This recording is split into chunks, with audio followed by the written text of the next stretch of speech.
Bona vesprada novament, ara a les 7 de la vesprada tenim una entrevista, una conversa molt interessant amb Mercè Pérez, que és editora a Sembra Llibres. Bon dia. Bona vesprada, se'ns m'ha passat. Mira, vaig un moment a presentar-te primer. Perfecte. Mercè, eres, de Burjassot. Sí. Eres editora i cooperativista a Sembra Llibres, des de gener del 2019. Formació, ha sigut filòloga catalana d'estudis i has participat, i també participes a diverses revistes fent ressenyes literàries i formes part també de l'Associació de Joves Investigadors de Llengua i Literatura Catalana. Sí. Tot correcte, no? Perfecte. Hi ha alguna cosa que afegir? Cap errada. Estem contactant amb tu des de Sembra Llibres i és un poc, si ens podries donar a conèixer un poc en què consisteix Sembra Llibres com a cooperativa, com a editorial i un poc el que feu i els projectes que teniu. Doncs Sembra Llibres va néixer el 2014, és una editorial que es va formar com a cooperativa.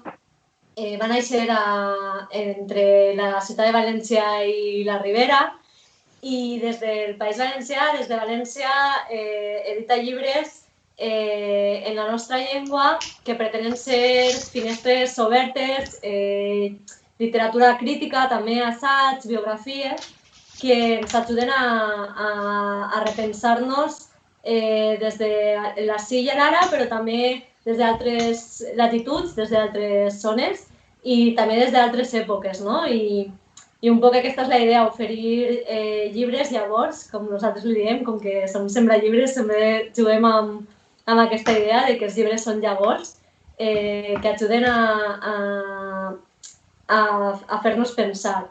I ho fem també per a totes les edats, sense tindre capses en les que anem tancant per edat, sinó que pensem que tots els llibres, a qualsevol edat, ens cal anar formant el nostre pensament crític.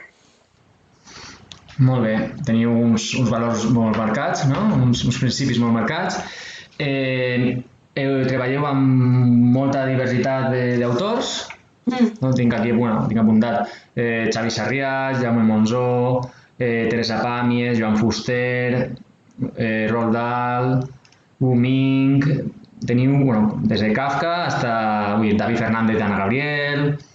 Sí. Teniu molta variació, no? Manelleu moltes col·leccions? Sí, a veure, podríem dir com que tenim, per una banda, narrativa actual, que són, per exemple, les novel·les de Xavi Sarrià, de Joan Jo Garcia, d'Isabel Canet, de Laia Arso, que són també autors, apostem molt per els autors i autores de la nostra terra i considerem que cal reivindicar-los i que cal llegir-los i donar una oportunitat perquè el nostre públic de vegades sembla que coneixem molt més altres autors que els nostres propis. I també després tenim una altra part, que són les traduccions. També traduïm autors actuals com Virginie Despont o Copano Manlaua, que enguany acabem de treure també d'elles dues traduccions. Però sí que també hem traduït clàssics com Roald Dahl, Joseph Conrad o Kafka, i això és com que diríem un poc la narrativa, però després també tenim unes altres línies més pensades com assaigs, com generar pensament, que podrien ser altres tipus de llibres, doncs, per exemple, la biografia d'August Gil Matamala, que va escriure el David Fernández i l'Anna Gabriel, que ajuda a través de l'exemple vital d'aquest advocat, que és un dels advocats més importants en la lluita contra la repressió. Doncs ens ajuda a través d'ell comprendre tota una època i moviments socials, no? I després també tenim més biografies, la de l'Ovidi Montllor, Montserrat Roig, Manuel de Pedrolo, Miquel Martí i Pol, que pensem que són escriptors i cantautors molt importants, molt de la nostra terra i que de vegades desconeixem, no? Un poc el seu trajecte vital que ajuda molt a entendre'ls. I això, i després també tenim literatura infantil i juvenil, algun àlbum il·lustrat, per exemple vam il·lustrar la cançó de Xavi Sarrià al País de l'Olivera, amb il·lustracions d'Aitana Carrasco, o el poema de Maia Verso Marçal, Cançó de fer camí, que també el vam il·lustrar. I tenim un poc de tot, no? Com que la idea és, a través dels valors que tenim, els valors que compartim des de la cooperativa, anar oferint diferents llibres que puguen agradar a tota mena de persones, no? I que cadascú pugui trobar la llavor que siga per a ell o per a ella. Un ventall ample, no? de temes, d'edats, artistes i sempre fent un poc també d'èmfasi i reforç en l'autoria del País Valencià, no? Sí. Nosaltres bé, també sabem que el cooperativisme, com és treballar de manera cooperativa, perquè hi ha molta gent que està veient-nos i a lo millor també vol saber un poc, no? En el dia a dia o com... Clar, bé, en la cooperativa la veritat és que treballem de manera conjunta. Aquests dies ho hem pogut copsar més que mai, no? Perquè quan estàs a l'oficina treballar de manera conjunta és molt fàcil perquè estàs taula amb taula i estàs xerrant, però jo sempre dic que des que va començar el confinament parlem més que mai, no? Amb la resta de la gent que forma l'equip de Sembra Llibres, perquè la veritat és que treballem molt conjuntament, estem sempre valorant les opinions de la resta, sempre estem en contacte els uns amb els altres i també ho fem perquè és una manera la manera en la que creiem, no? Aquesta idea d'ajudar-nos, d'estar sempre en contacte, de que les idees puguen anar en diferents direccions i no tant aquesta idea de competició, de jerarquització de les tasques, no? Que potser és més a l'ús una empresa tradicional o en una estructura més tradicional. Aleshores, com que és una de les coses que jo crec que també es nota després, no? Els llibres que fem, que li posem molta estima perquè ens sentim molt nostres, tots i totes, tota la part que formem l'equip, i això després també és el traduït. Hi ha una sensació de comboi, no? Més integració en el projecte. Vale. És una paraula molt valenciana, comboi. Sí, però conforme ho estàs descrivint... I bé, clar, suposo que això el que ens comentaves que amb motiu de la situació en la que estem actualment, de cop i volta tot s'atura, i heu de canviar totalment la forma de treballar, cadascú a casa, i clar, els canals de distribució es paralitza tot en general. Com esteu portant també un poc la situació difícil? Clar, aquests dies, com que aquests dies molts mitjans, han estat contactant de nosaltres per preguntar-nos sobre la situació del món del llibre amb la crisi que s'ha produït arran de la Covid-19. I clar, per una banda, no, com que et sents que, òbviament, això no és exclusiu del sector del llibre, del sector cultural, tot el món estem igual. La feina ha canviat moltíssim perquè ha canviat moltíssim tot el nostre dia a dia, però sí que és veritat que per al sector del llibre ha vingut en unes dates en les que és quan més actes, podríem dir, n'hi ha relacionats amb la lectura, no? Que és el mes de març, abril, maig, que estan al voltant del Dia del Llibre i de la Diada de Sant Jordi, no? A Catalunya. I aleshores, clar, sí que és veritat que això s'ha notat molt perquè també la majoria d'editorials traiem el gruix de llibres de l'any o el major nombre de llibres pensant en aquestes dates. Aleshores, per exemple, nosaltres la mateixa setmana del confinament vam traure dues novetats. Aquestes novetats estan a les llibreries i estaran esperant que quan tot això acabi la gent pugui anar a comprar-les i es poden ja encomanar, etc. Però sí que és veritat que les presentacions, per exemple, que teníem previstes, les presentacions que teníem just la setmana del confinament, presentàvem dos llibres, Palestina, una història essencial, de l'autor valencià Jorge Ramos, i Principis elementals de filosofia, de George Politzer, que l'ha traduït Joan Palomares. Tenim certament una col·lecció nova, que són bàsics sempre, que són llibres curts de pensament que estan pensats per a totes les edats, i, clar, les presentacions no s'han pogut dur a terme, no? I aquestes coses, com que sempre provoquen, no?, que donen la sensació de que molta feina de molts mesos d'autors, autores, traductors, il·lustradors, dissenyadors, impremtes, etc., doncs com que s'ha quedat un poc ahí. Però bé, jo encaràvem un poc, no?, amb molta tristesa aquest Sant Jordi, perquè és molt estrany. Per exemple, jo hauria d'estar avui a Barcelona, no? Tenia un stand o una... Sí, teníem dos paradetes, les tenim sempre, i és clar, jo l'any passat estava a Barcelona a Sant Jordi, i enguany hauria d'haver estat allà, i és com que se fa tot molt estrany, és tot molt complicat, però al mateix temps veus que n'hi ha molt d'escalf per les xarxes, no? Que la gent està compartint els llibres, que la gent està compartint allò que està llegint, que estan compartint si han fet comandes a les seues llibreries de barri, quin llibre han encomanat, o quin llibre pensen regalar, o quin llibre van anar a buscar quan tot això acabi, no? Aleshores, bé, doncs, també vull quedar-me en aquest missatge, no? Sí, que la gent està ahí al darrere i que continuarà. També, bueno, és això, també la finalitat d'això també és en aquest sentit, no? En buscar formes de fer arribar també als valencians i valencianes que estem aquí dalt, també a catalans i catalanes que sempre estan també, els agraden les escriptores valencianes i el món editorial valencià. I bé, estem en una crisi, un moment de repensar o mirar també com serà la propera obertura. No sé si sabeu o com esteu també al corrent, esteu també mirant temes d'ajudes, si n'hi ha algun tipus, no sé si us han informat, què us semblen? Sí, clar, estan començant a sortir totes les ajudes, no?, de les diferents administracions públiques de cara al sector del llibre, també com cara al sector cultural i altres sectors. La veritat és que també encara és molt pront per a valorar res, perquè fa poc de temps que van començar a sortir les idees. Fa uns dies, fa unes setmanes ja, és que ja arriba un moment que les dates... Sí, la noció del temps. Sí, el temps és mentida.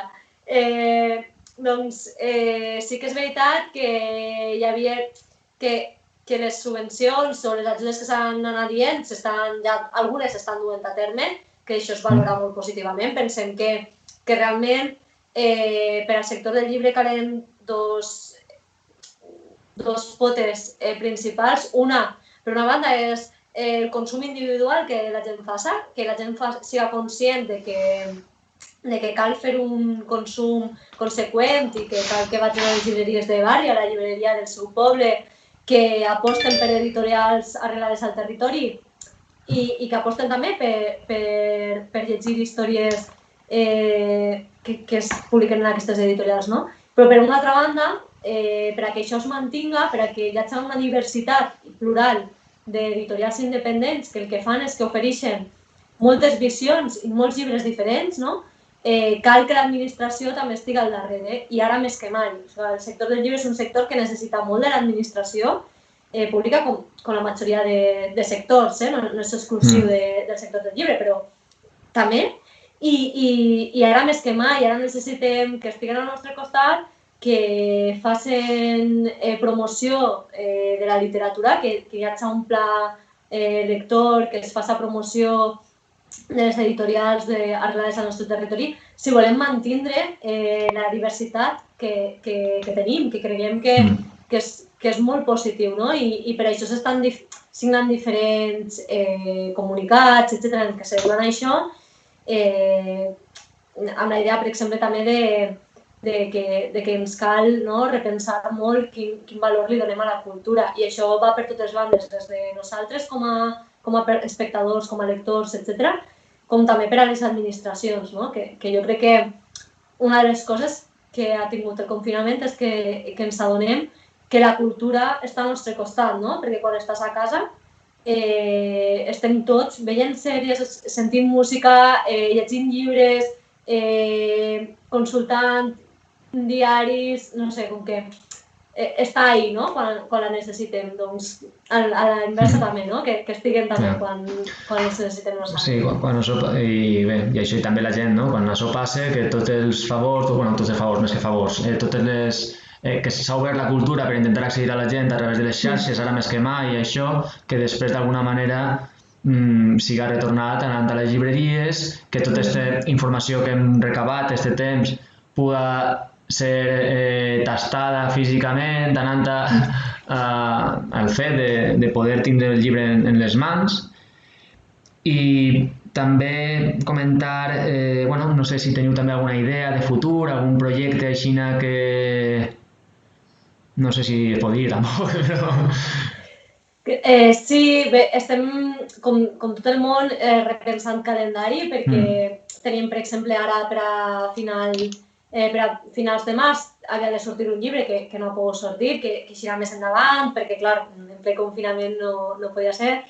Però sí que la idea és que anem a repensar el calendari, anem a seguir al peu de canó, només puguem tornar a estar als carrers, a les places, a les llibreries, seguirem trobant els nostres llibres i els llibres que van arribar abans del confinament continuaran allà i tot el nostre catàleg, no? I això és un poc el que estem fent fins ara.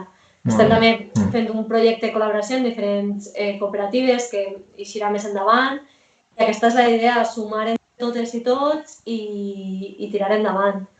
Fer pinya. Esteu també, on hi ha associacions també, d'editorials o col·lectius... Pregunta aquí... Disculpa, no t'he sentit bé. Sí, si hi ha associacions de professionals editorials o això també al País Valencià per... Bé, nosaltres, Sembra Llibres pertany a una associació d'editorials independents que llegir en català, que la formen diferents editorials d'arreu del territori dels Països Catalans. I estem en aquesta associació d'editorials independents que fins avui havíem encetat una campanya que es deia Obrim Finestres, en què recomanàvem llibres per obrir finestres, no?, a la imaginació, a la cultura, a la literatura, etc. I hem estat amb aquesta campanya de promoció que la gent pogués fer comanda de llibres a través d'un portal que es diu Libelista, que és un portal de llibreries independents també arreu del territori. I això estem treballant conjuntament, que és la manera en què creiem que hem de treballar. Molt bé, molt bé. Els valors del cooperativisme. Clar. I també, clar, ara també molta gent està a casa llegint també, aprofitant per llegir llibres que no s'havia llegit, llibres que també quan t'acabes un llibre tens ganes de tornar a llegir-te un. És el que passa, no?, això de la llàstima, la necessitat, o quan acabes un concert o consumeixes qualsevol... El bo de la cultura és que fa un poquet de reacció en cadena als sentiments individuals d'una persona, també, no? No sé si estic ara posant-me filosòfic, però el fet d'acabar una cosa, d'acabar-te un llibre, jo quan m'he acabat un llibre, de seguida el primer que he fet ha sigut alçar-me i anar a per el següent, no? Clar, com poder també aprofitar també això, no?, que una vegada tal encara tens més llibres aquí que podràs... Sí, no, perdona, que... No, ho sé, que és que no t'havia sentit bé, que no t'havia sentit bé, perdona. No, això que les llibreries, les editorials estan a la disposició, una vegada acaben, que tindran ganes d'anar per llibres nous, la gent, especialment també els més aficionats, però també la gent que igual també ha aprofitat el confinament per aficionar-se, no?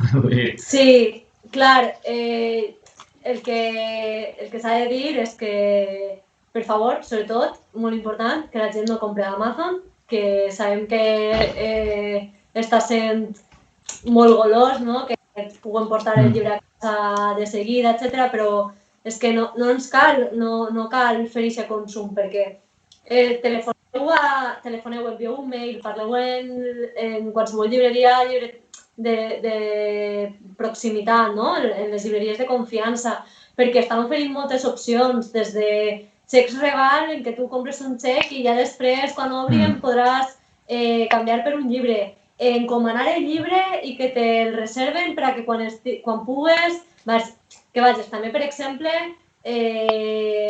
al País Valencià hi ha una llibreria i sé que també al Principat, Catalunya, que estan ells mateixa fent els enviaments, que són ells mateixa els que porten el llibre, no? Doncs telefoneu, envieu un mail, perquè els llibreters i llibreteres estan ahí, encara que la porta està tancada, ells estan ahí, no? I és això, és anar preguntant, anar mirant, consultar els catàlegs de les editorials a les seues pàgines web, mirar què és el que més s'ha vist, i també estem nosaltres a les xarxes socials i estem tot el món, no? I aleshores, bé, la gent té molts llibres a casa, no? A casa aquests dies. Doncs no cal la immediatesa d'Amazon. Podeu comprar a les llibreries, que també hi ha opcions de que t'ho porten en uns dies. Aleshores, no sé, com que cal fer este procés. Clar, fer aquest esforç de proximitat i també és buscar, estan allà, les llibreries estan al voltant, estan al carrer, als cantons Sí, l'altre dia no sé qui ho deia, no? Que si enguany tot el món comprava llibres a Amazon perquè no n'hi havia paradetes de Sant Jordi al carrer, l'any que ve ho hauria de fer també, perquè el que van a provocar és que no puguen tornar a obrir i no es puguen tornar a posar paradetes al carrer, no? Doncs si se vol continuar tenint el teixit que tenim d'editorials, de llibreries, etc., apostem ara més que mai per ells i per elles, i així l'any que ve tornarem a tindre la festa que sempre volem tindre als carrers, no? Doncs això, proximitat i no suspendre res, sinó ajornar-ho i fer... I anar sempre a la gent de confiança del barri o les llibreries de proximitat. Molt bé, moltíssimes gràcies, Mercè. Ha sigut un plaer enorme de nit-te. Espero que ja estiga tot bé. Allà anem. Molt bé, moltes gràcies. Una abraçada a tot l'equip de Centre Llibres i moltes gràcies. A vosaltres, un plaer.